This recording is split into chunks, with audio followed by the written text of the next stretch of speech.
IKIM FM Inspirasi Utama Anda. Assalamualaikum warahmatullahi wabarakatuh. And a very good afternoon to our dear listeners of IKIM FM. Welcome to Seeking Sakinah, the show where we explore the deepest corners of marriage, love and relationships. I'm your host, Patricia Afrina. Alhamdulillah. Thank you very much for listening to us from wherever you are. Either you are listening to this through radio or even through our social media pages, Facebook and YouTube. And as usual, I would like to introduce the man of this show himself, Brother Edris Khamissa. Assalamualaikum, Brother Edris. Rahmatullahi barakatuh. How are you, Brother Edris? Alhamdulillah, I'm so well that we cannot thank Allah enough. We have an opportunity, Yes. To chat and engage with our listeners, because all of us are looking for Sakinah. Am I right? Yes, everyone here. Everyone, yeah. MashaAllah. So today, Brother Idris, we're talking about seeking Sakinah, right? In this conversation for today, we are going to look at something that lies at the very heart of every relationship, which is trust. And also, of course, we relate it to the intimacy. So how do we build trust in a world that is full of distractions and also uncertainties? And how do we nurture intimacy, not just physically, but also we are talking in terms of emotion and also the spiritual, right, with our partners. So this is, I think, not this conversation is not just those who have just already got married, but also who are planning also about to be in a relationship. So in the previous conversation, we talked about communication as it is the essence of relationship. Communicate, because that is the way how you convey information and stuff. So here in this episode, we would like to go deeper and expand it more into trust. So talking about that, right, there are lots of conversation about should you trust, most commonly in Malaysia, the problem of should you trust your husband, because in the end you will get cheated on, because a lot on social media where artists, the celebrities are being cheated on by their spouse. So how important it is, in the starting of this conversation, how important is the trust in relationship? You see, trust is something that is earned. Trust is not something that, why don't you trust me? You got to earn the trust. Yes. Now, trust is earned by a number of things. Trust is earned is when your husband has made this marriage a priority. When you are a priority. Yeah. Trust is earned when promises are kept. Trust is earned, for example, when you want to engage with him in a conversation, he stops everything for you to say, I care for you, I love you. Right? Trust is earned when you need the person both emotionally and physically, he is there for you. So these are fundamental things. Trust is also earned is not only what he says about you in your presence. What does he say about you in your absence? Does he defend you? Does he wax lyrical and say, you know what, I have such a wonderful wife? Because trust is a key pillar. If there is mistrust, you cannot be happy. Yes. If there is mistrust always at the back of your mind, you are then going to be suspicious. Why did he come late today? Is he being honest with me? And if you could say, for example, I have complete faith in my husband. The fact that he's not here on time, something must have happened. I wonder what, let me phone him. So these are fundamental things. And trust is one of the most beautiful things. And what happens, I remember there is this kind of incident where the woman says, that my husband is very, very charming, and a lot of women find him very attractive. He said, listen, you know what? You can speak to me, but there's only one woman in my life, and that's my wife, and she knows that, And so I think in the end, trust can be destroyed when there's a betrayal. When there is a betrayal, trust can be destroyed. But you know what? I'm a person of hope and eternal optimist. I say even when the trust has been betrayed, you must have the patience to work at it, and the person who betrayed the trust must work very, very hard to re-earn the trust. Because sometimes what happens when the trust is betrayed, it's enough for a person to say, listen, I'm out of here. I'm out of this marriage. Out of the marriage. So I think it's important to understand that we are human, we're going to make mistakes, and Allah is all forgiving. And we're going quite advanced into the conversation. We talk more onto the broken trust, or in the conversation of being betrayed by your spouse. But then, since you already mentioned it, let's talk about it further. Like in your own experience, because you as a consultant in marriage, right? Do you think that it's worth to give a relationship a second time once being broken?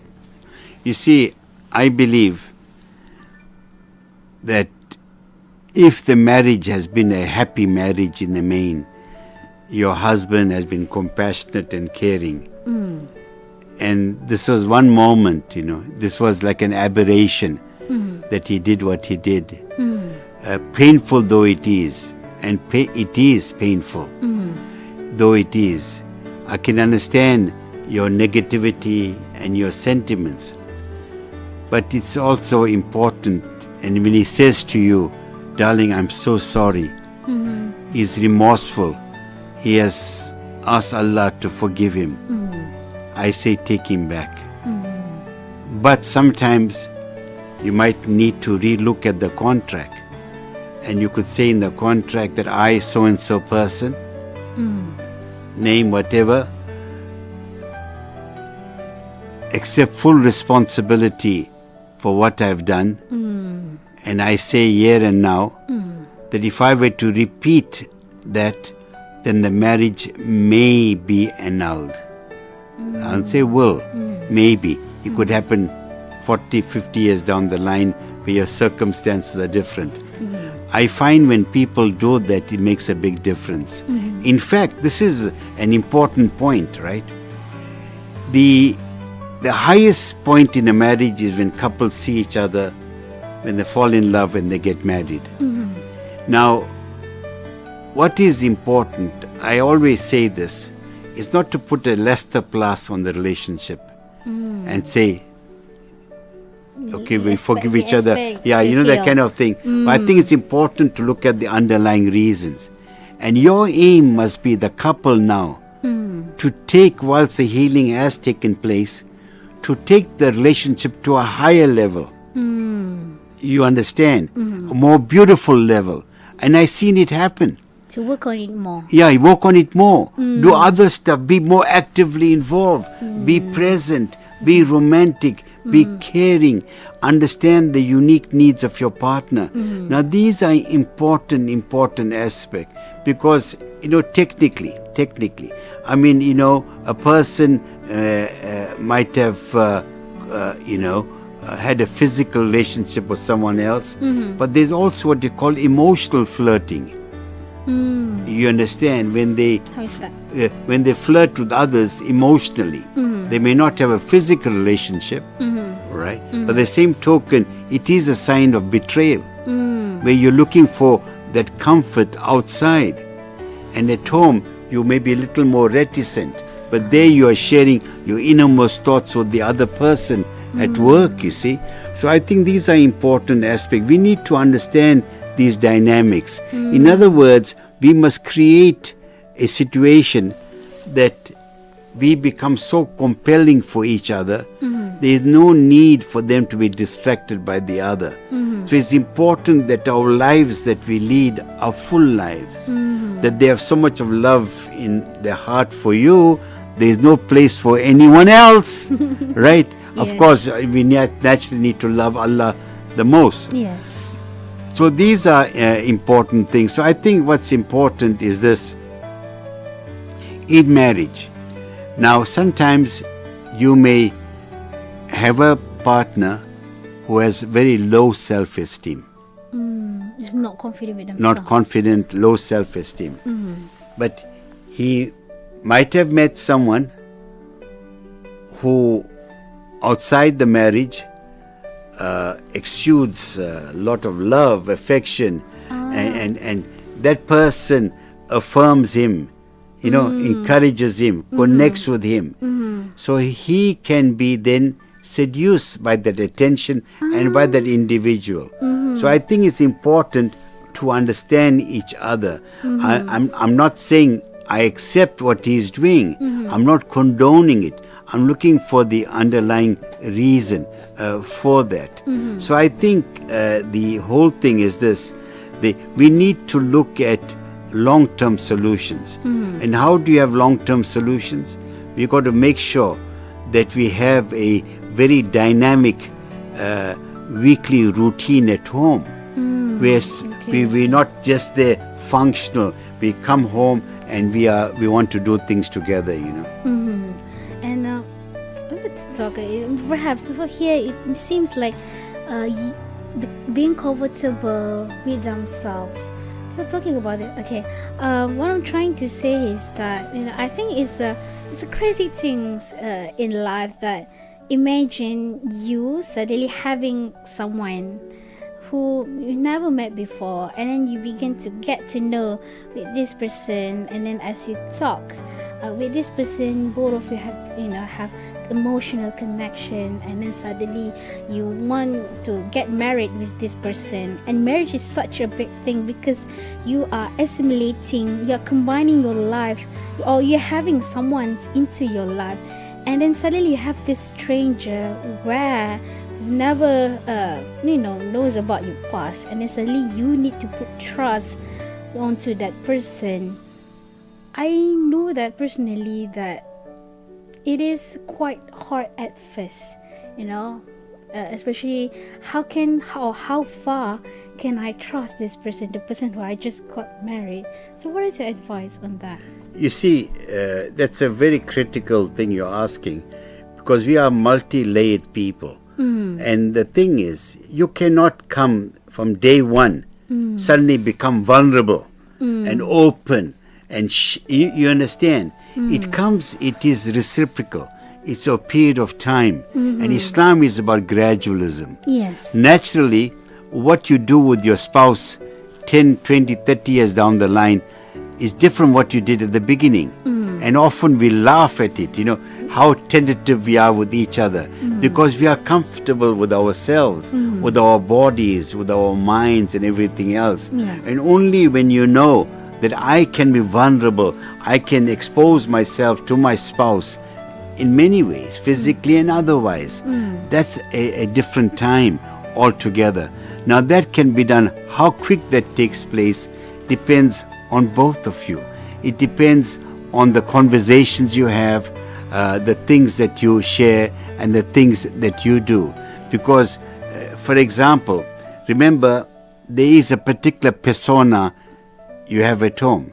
When you go on a holiday, it's away from society. You're perhaps more comfortable in that environment that is non-judgmental. Yes. Right? So in other words, it's about once you go through those experiences, then it becomes automatic. It becomes natural. For me, when you think about it, one of the difficult things, although it's a joyful thing, is the first night of the marriage. I can imagine. I don't think sometimes we men fully understand, the perspective of the woman, It is not an easy place, because you are really telling that person, I'm all yours. You know what I mean? Yeah. I'm all yours, And you can imagine what people go through, because we are essentially very, very modest people. And therefore, the Islamic perspective about, we are garments unto each other is such a beautiful metaphor. It's so beautiful, because a garment beautifies, it protects you, it keeps you warm in adverse condition. You understand? Yes. It also shows you, the intimacy part. It also shows you that, we are a unit, and we depend. And the government is closest to your body, is it not? So these are important things. I think in the end, from what you and I are talking, I think is also really having what I call reciprocal understanding. In other words, you understanding your spouse, the spouse understanding you, And I'd like to relate back to the conversation we had in the previous episode where it involved the communication, because without communication you cannot have trust. And I think to start on that, I remember in the previous conversation we talked about how to approach a problem, or how can you be active whenever your spouse are trying to tell something for you. And I think that it is important that whenever your spouse finish talking about what they want to say to you, it's not just a matter of you just listen to it and then hope that it's going to be okay, but it is important that you listen, accept, and after that maybe make out some plan on what to do, on how can you improve better with that person. And for me personally, it gives me trust to my spouse that this person has the effort to improve our relationship. So this shows the interrelated of communication and also in building trust. And also talking about that, I really did something out of the blue about how can build that and how to build that trust, right? I really like when my husband is being curious of me whenever they ask, what are you doing for today, what you did for today at work, for example. Ask me to engage with him or join him to do any kind of activity. For me, even the small things can, build trust, because it shows that this person have interest with me. And going further into that, can you share more about how can we build more trust? Yeah, you see, an important thing is this, that what your husband did, I think it's a beautiful thing. I think when you come home, you see, in other words, you are validating the other. You tell the person you are important, right? And when you were to share your day and he listens, and his body language, he moves towards you. Yes. Right? And he's listening to you actively. And then he even paraphrases. You say, my darling, it seems you had a day of your life, I'm so happy for you. In that way, you say to yourself, I enjoy having conversations with my husband. He validates me, he affirms me, right? He does not chastise me or judges me. There's one. The other important aspect, in terms of building trust, which is also very, very fundamental, that he actions the conversations. He says, what, darling, I remember last week you mentioned this here, and you know what, I have a surprise for you. And let us say you said to your husband, you like to spend time at the river or lakeside, whatever. And he says, I got a surprise for you. Inshallah, this weekend, I'm going to take you somewhere. You know what I'm saying to you? Yes. So all that builds up trust. Otherwise, what happens, the relationship then becomes one-sided. It's about my ego, it's myself, it's about what I like. And that's the thing, you see. Sometimes you got to do things that you do not like, but your spouse likes. That's important. And therefore, that's part of, when I say that you got to arrange a family routine, where you include things that each one loves and does. So I think that the other way, which is also very important, is this, that the kind of innermost secrets that you have shared, he keeps it. He does not tell others about it. He does not tell others about it. Nothing can be more embarrassing than in front of your peers and everyone else. You say, did you know this about her? Yeah, you might say it as a joke, but what you have really stabbed her, You said, no one else knew except you, and I told you. You understand? Yes. So I think, what it really does is basically emphasizing the sacredness of marriage. It is a sacred institution Yes. where feelings matter, and these are fundamental things, you know. And presentas, there is the things that I realized, when I got married, is that everything that you do, everything that you say, it matters. It may not be matter as before the marriage, but now everything, even small things that you say, will have can affect your spouse. That's why you have to be careful in what you say, in what you do. And going further into that, maybe this is out of loop, because you're saying about things that things that only our partners know about. That are there things perhaps or matter that we shouldn't share with our spouse? You know what? It all depends. Sometimes in the early part of the marriage, no. Little later, when the trust is built and whatnot. Now, it does not mean, I believe, that your spouse has to know every little thing. Not everything. No, I don't believe that, right? But there's no harm in it. But you mustn't feel guilty. You understand? I'll give you an example, right? Sometimes couples say, you know what? Let the past be the past. Right? Yeah. And then it might so happen that you might bump into your husband's ex somewhere. And then you get upset. You say, you never told me about her. But he said, this is what we agreed on. I don't have feelings for that person. I married you. So these are sensitivities. At the same token, whilst you were speaking, an idea came to mind, is that we mustn't also overreact.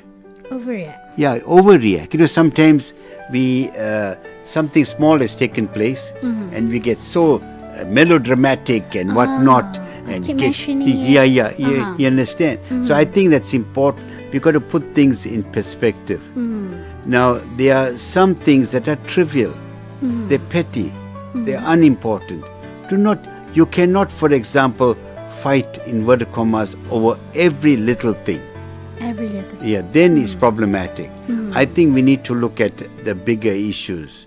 So in the end, I think the bottom line is that when it comes to relationship dynamics, I think it's important for us to understand the uniqueness. I often speak about this, to understand how the other person operates, behaves, and it's about how you are able to understand his uniqueness and respond to that uniqueness. But in a way, right?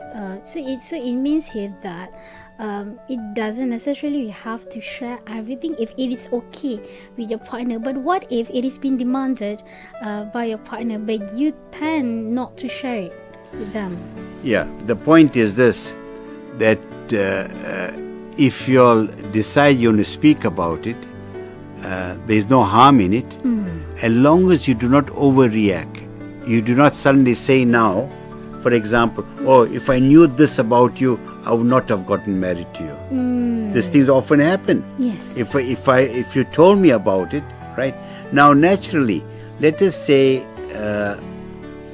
your spouse is a recovering drug addict.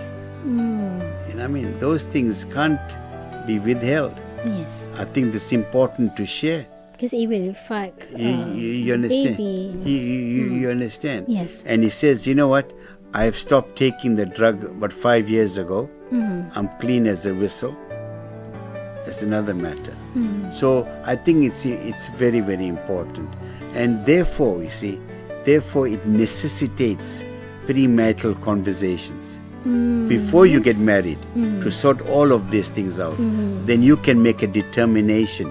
Because you and I know that there are some things that you might regard as more important than the other. Yeah, exactly. Agreed? Yeah. For example, there may be another issue. The other issue is that you got married, and when you got married, your husband tells you on the honeymoon or thereafter, you know what, darling, I want you to stop working. And you say, but I love my work. It gives me fulfillment. And you say, If I had known that you are going to prevent me from working, then I wouldn't have got married to you. So these conversations need to be held. The premarital conversation. Yes, Mhm. yeah. So you should have had before getting married. MashaAllah, I've learned a lot for today. But then now let's shift it a bit into intimacy, right? Because trust also related to intimacy, being loved, and also being comfortable about being yourself to your partner. And it shows about that. And of course, when we talk about intimacy, it's not just physical, but also the spiritual and also the emotional. So what is the best safe before, perhaps those who have not yet in relationship, what the best safe before you can start being intimate with someone? I think it's a very critical area. The word intimacy, people only have sexual connotations. It's also about hugging your spouse, kissing your spouse, and it's also the smile, the wink, and all of those things play a very, very critical part, right? Now, emotional intimacy is when you are able to share your innermost love and feeling towards your spouse. Intimacy is also, for example, sitting there and looking at each other, with such closeness. There's no barriers between you. And I think in the end, trust is the basis of all of these things. And I think it's fundamental. In fact, I would say to people, you know what? If you just do a few basic things, you'll be in a very, very happy home. Honestly. MashaAllah. You know what? That's the happiest place you should be. You can be happy together and understand. And you also must understand within the Sharia, experiment, do things, give your spouse a massage. You understand? And where you talk, where you find where the wife can also initiate certain things and talk about it. Say, darling, when you do this to me, I get so excited. I love you, baby. You know what I mean? You understand what I'm saying to you? Yes. So these things, so what happens, many people go through lives with really feeling unfulfilled, because they do not speak about it. So I think there are many things that can be done, should be done, inshallah, to bring about the closeness, to bring about the joy. You know what I say to people? One of the most effective antidotes to the world's problems is a happy home. Happy home. If you're in a happy home, you are blessed. MashaAllah. It shows that the affirmation to your partner, and like every single thing being appreciated on, and that's what makes that blessed in the marriage, where it feels that everything is in response to everything that you do are being appreciated on. And I would like to go further, just like to touch a bit on the again, this is something related to the communication perspective, is that there are people out there actually who having problem in building intimacy or even having trust on their partners, and we're talking about that. And I've seen this online where people use the term of avoidant person, where whenever they come across problem, they tend to avoid it. Whenever they come across into disagreement, they tend not to talk about that. So what is your advice on this type of situation? You see, when you adopt that particular approach, you are going to suffer. You're going to go through a lot of resentment towards your partner, and your partner may be unaware, oblivious of what you are going through. And in that way, what happens, you will implode, you'll suffer from within. So it's important for you to speak about it. And a problem that is not spoken, it doesn't exist. That's important, that to speak about it, to share, to look at possible solutions. That means you are basically in an unhappy marriage. If you are not able to communicate that, then you are basically in an unhappy marriage. It's not just a matter of being selfish. Yeah, correct, isn't it? It's important because it takes two people to understand that. Yeah. You know, for example, sometimes when I'm counseling, people are married for maybe 30, 40 years or whatever. A woman might say something, the man say, listen, I had no idea. You know, and or sometimes you're talking to people and they say, oh, I'm happily married. But his wife says, he's happily married to me, but I'm completely unhappy. Yeah, because she hasn't spoken, because she puts on this cheery facade, you know, I'm okay and everything You're else. not being truthful to the partner. Yeah. So I think it's important to speak about it, to share it, and to find solutions. And I believe for every challenge, there is a solution, you know.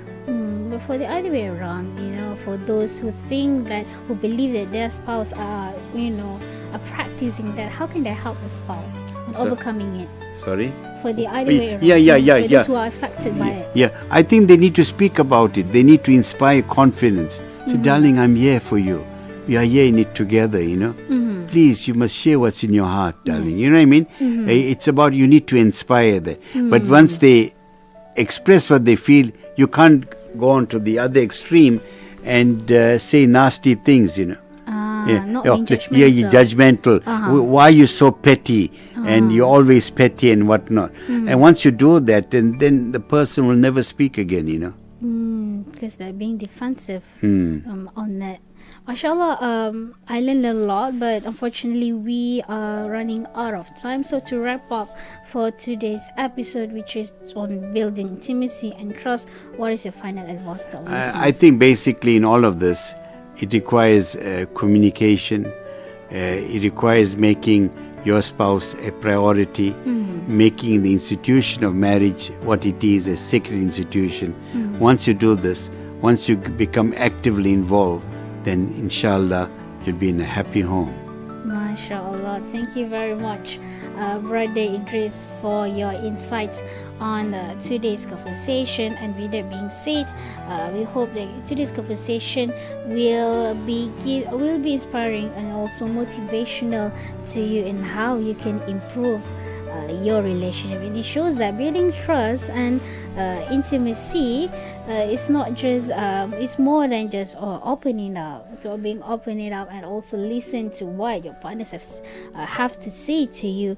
It can be simply as being present to your partner. And we have to remember that love and trust aren't built overnight. They are nurtured through small everyday moments of care, vulnerability, and also honesty. As you mentioned, it takes time, gradually, right? And again, thank you, Brother Idris, for your sharing on today's conversation. So dear listeners, if you have any comments, thoughts, or would like even to share your experience with us, you can leave it through the comment section of our Facebook and also YouTube, or you can leave it through our WhatsApp contact 011-29004004. So be sure to tune in to us next week for more conversation with Brother Edris Khamissa. All this only at IKIM FM, Inspirasi Utama Anda.